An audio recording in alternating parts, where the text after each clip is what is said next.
If you could help us understand the role of a guru. When you say a Sadhguru, you're saying an uneducated guru. That's what it means. Because you don't come to a Sadhguru to know about the scriptures, you don't come to Sadhguru to know about rituals. Because the only thing that I know is, I know this piece of life from its origin to its ultimate, and this is all I know. By knowing this, by inference, you know just about everything because everything is made the same way. Today there is something called as a constructional theory, where they're talking about how the atom and the cosmos are essentially fundamentally same design, only the sophistication and complexity is multiplying. So the amoeba and you and me are made the same way, only the complexity has multiplied. Having said that, in what way is a guru relevant means, you're trying to walk on uncharted terrain. Every year, I trek in the Himalayas, in Nepal and Tibet. Once you go into the mountains, that illiterate Sherpa who is there, who has not been to school, but if he says right, you turn right, if he says left, you turn left. You better do that, otherwise you won't come back. You do that because he knows the terrain.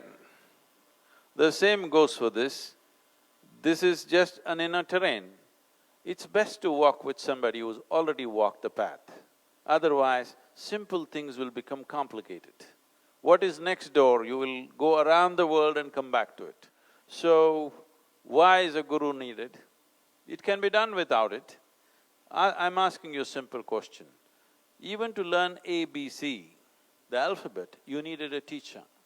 But you could have learnt it by yourself, maybe you would have taken a lifetime, but the teacher taught it to you in a month or two.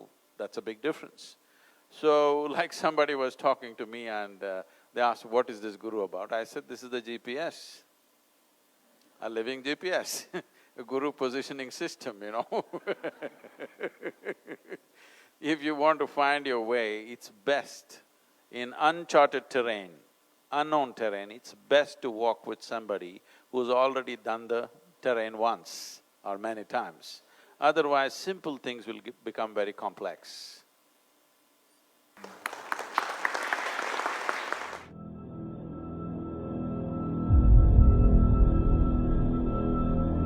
A little over 15,000 years ago, in the upper regions of Himalayas, a yogi appeared. Nobody knew where he came from. His antecedents were unknown, but he looked extraordinary. So people gathered, they waited, they thought he's going to perform some miracle, but he did nothing, simply he sat, unmoving.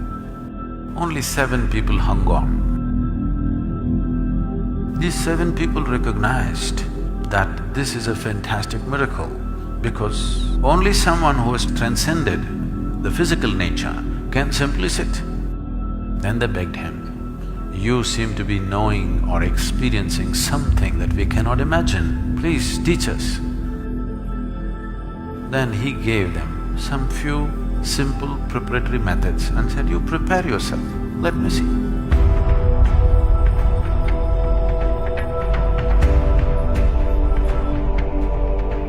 They went on preparing themselves.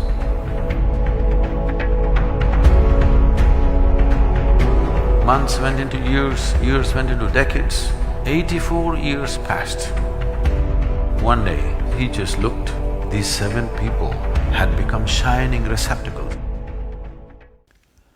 So this Guru Purnima, this Purnima or this full moon after the summer solstice, historically and also in terms of celestial arrangement of things, it's significant because Adiyogi chose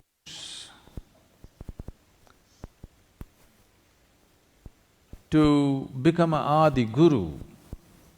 The first yogi decided to become the first guru over 15,000 years ago on this day. which is called as Guru Purnima. It is the birth of the first Guru. And this is the day he delivered or he started transmitting the most significant message to humanity, which was never before. That is, he made them realize that if you're willing to strive, all the limitations that nature has set upon you, you can cross.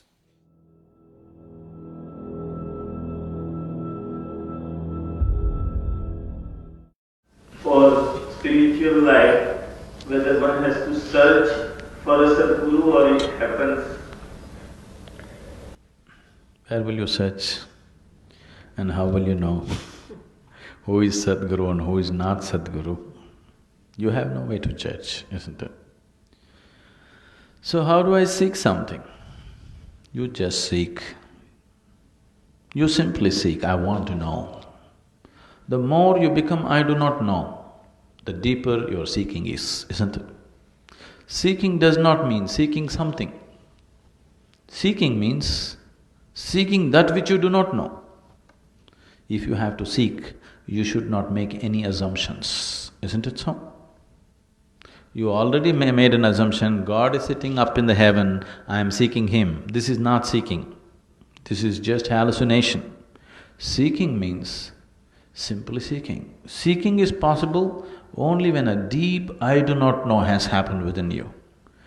If a vacuum of I do not know happens within you, Sadhguru will happen to you. You don't have to search, because you don't know how to search.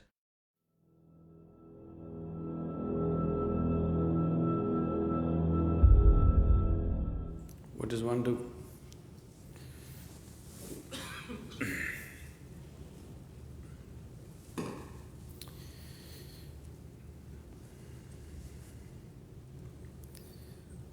If you want to do it yourself, that's one way. Or you want to drive behind, so you want to find your own way, that is one way. Totally without any help. You want to go through the uncharted lands, you are a Vasco da Gama or a Columbus. Now, if you drive by yourself, without a road map, you don't know what is just next building. To get there, you may go round the world and get there. Or in the process of going around the world, you may just get lost or fall dead. Yes, not everybody has the endurance to complete the journey of that kind, which is of uncertain duration, isn't it? Or you go with a road map. Somebody has told you, this is it, this is it, this is it. You do just that and go with the road map. Still it's your effort, but somebody's guidance. Another way is you drive behind somebody. That's another way. Another way is, even if you drive behind somebody, there are risks of losing the taillights and getting lost. Another way is, you just get onto somebody's bus. If you just get onto the bus, you sit there and you sleep off. Still you reach the destination, isn't it? That's another way. So what is it that you're ready for is something that you have to decide.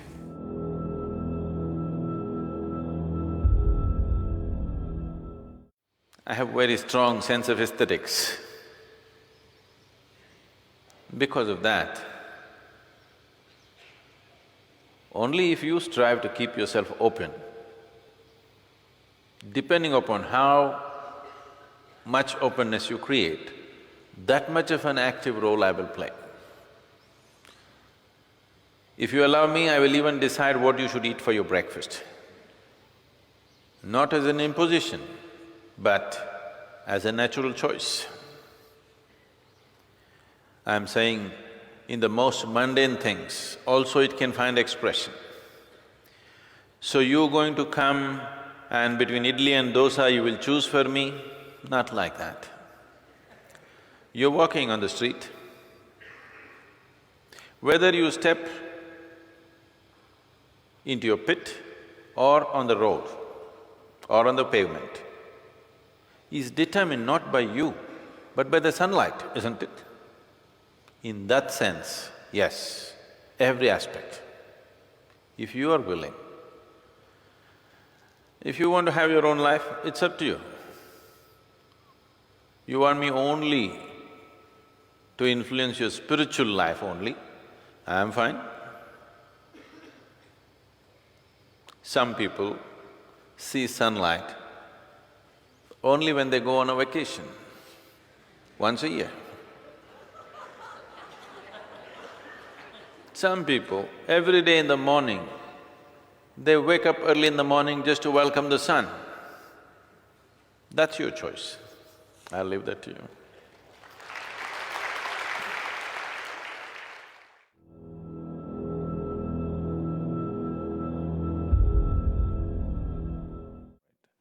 I've said, once you sit with me even for a moment,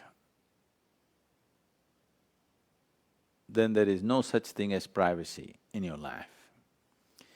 So the moment you sat with me, particularly initiated by me, after that there's no such thing as whether it is on or not, it is on all the time. It is just that you are expecting grace just to fulfill your plans. Most people are only expecting grace to fulfill their plans because this is an old habit of going to the temple, church or mosque and telling God what he must do. If he does not do, you will change your God. So this is an old habit. So grace is not about fulfilling your plan. Grace is about fulfilling life's plan for you. This is not about fulfilling your petty plan because every day your plans keep changing. At different stages in your life, many times you thought this is it and next moment you change your decision. So, grace, a guru's grace is not designed to fulfill your plans. Guru's grace is designed to fulfill the life's plan. You as a piece of life, to fulfill its plan, to make life arrive at its fulfillment, not to fulfill your immediate plan. You want to go on a vacation, go, Sadhguru, why are you not helping me? This is not about that. So don't every other day keep on questioning, is it there with me, is it not there with me? I won't be wasting my life with you if I could not sustain the support and make it happen.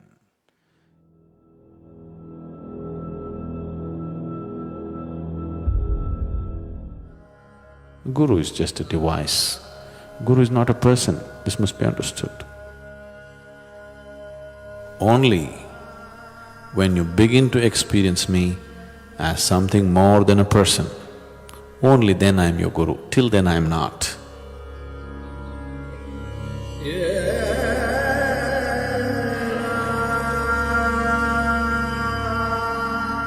The Guru Purnima is significant because one thing is of a historical significance because this is the day Adiyogi turned himself into a guru after the summer solstice. This first full moon has a certain impact. It is generally considered as a day of grace and that is the day the first guru chose to teach. So it's significant reminder for us, for every human being on the planet, because everybody lives in their own limitations of body, mind, social structures and strictures, all kinds of things. It is for every human being, it's important to know that there is a way to be beyond these things. That's the reminder of the Guru Purnima.